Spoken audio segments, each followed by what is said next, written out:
everyone. Okay, Smallville episode review. This is for season 2, episode 23, Exodus.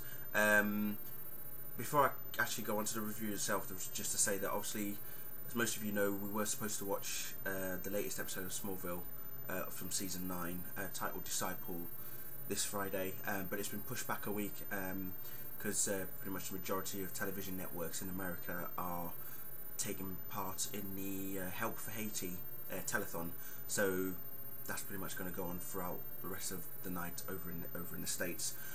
So we'll resume next week, and then after that, the big one, Absolute Justice. Woot! Anyway, so on to Exodus. I felt this was probably the most emotional season finale I've ever seen.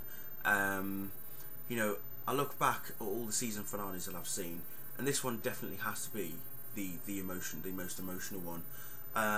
Probably second close to it would be Covenant, which is end of season 3.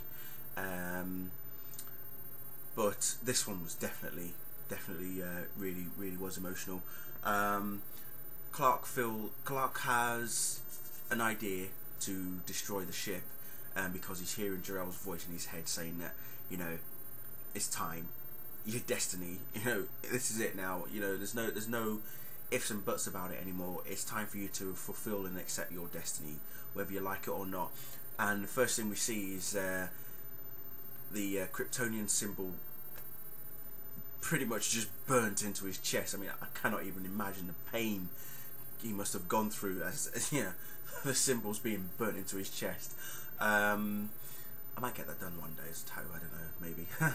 But yeah, just the pain to go through that.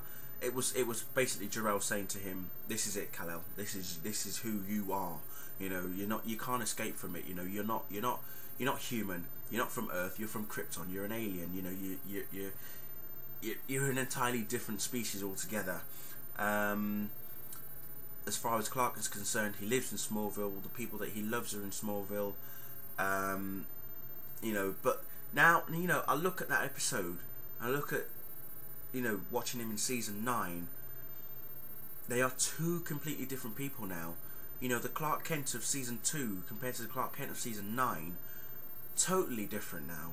You know, he is now taken on his Kryptonian destiny. He's now going about what he is supposed to be doing. You know, saving humanity. You know, helping people out and all that sort of stuff. But if you go back to this particular episode, you know, Exodus, and you look at it, and you look at him, and you think to yourself, well, yes, he's still young. He is still a teenager. So as far as he's concerned, he doesn't care about some ship telling him that he's got a destiny to fulfill. You know, he wants to be who he is. He wants to make his own destiny. He wants to predict his own future. He wants to, you know, carry on with his life as normal. Well, as normal as he thinks he can. But obviously, as I say, the steps that he takes to destroy the ship was by taking the kryptonite key that was made by Lionel after he made a copy of the other key, the original key that is used in the cave. So, because that key is obviously made of kryptonite, Clark knows that key will destroy the ship in the same way that it could him. Obviously, problems ensue from that point on, because then said ship gets blown, then the storm cellar explodes, causing a chain reaction that causes Martha and Jonathan Kent to have an accident, which then makes Martha lose the baby that she's pregnant, that she's carrying, and then Clark then feels completely shit, and then realizes that because of that action that he has done, the reaction that has happened afterwards, he just doesn't want to be in Smallville. He doesn't want to be around the people that he cares about anymore, because he knows he will hurt them if he stays any longer. So he goes in search of the red kryptonite, as we all know, and then he leaves Smallville. So that's, you know, looking at that, he knows he feels really bad. He does feel bad. He now wants to become a different person because of it. He doesn't want to be Clark Kent anymore. He just wants to be, well, he doesn't want to be Clark Kent. It's as simple as that. We obviously know what happens in season 3. At the start anyway, but going back, other parts of this episode, we see Lana and Clark are now, you know, tight, but the pair of them have a problem, and that's telling Chloe that they're both together, even though Chloe actually knows. It was just a case of who was going to tell her first. So she confronts Clark about that. Excuse me, this is obviously before the storm cellars exploded. So she confronts Clark about it and goes off it with him.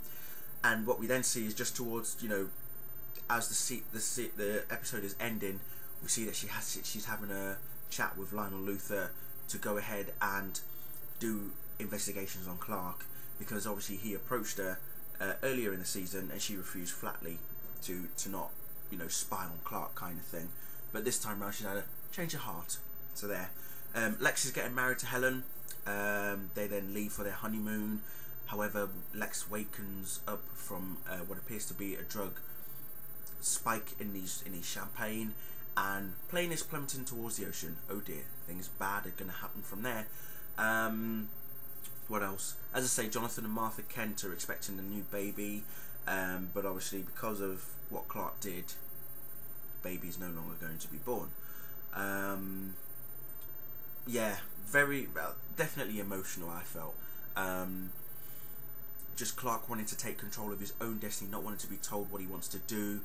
As I say, you look now, two completely different people. Clark now realising that, you know, he does have a destiny, but he now knows how he's going to go about that destiny. You know, he's not going to be told by some voice in the ship how he should live his life, or that he's got a destiny to fulfill.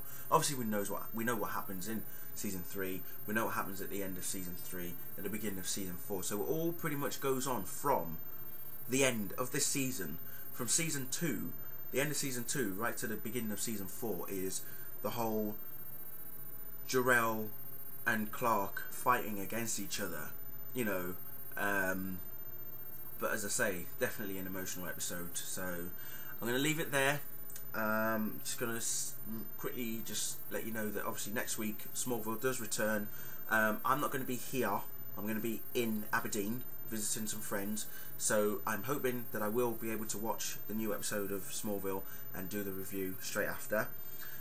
Bearing in mind that if I'm either drunk whilst doing said review, or there's two girls sort of laughing in the background, just ignore it please, and I can only apologise right now is all I'm going to say. So I'll leave it there. Good luck with the Haiti telethon over in the States tonight, and should see you all next week. Good night.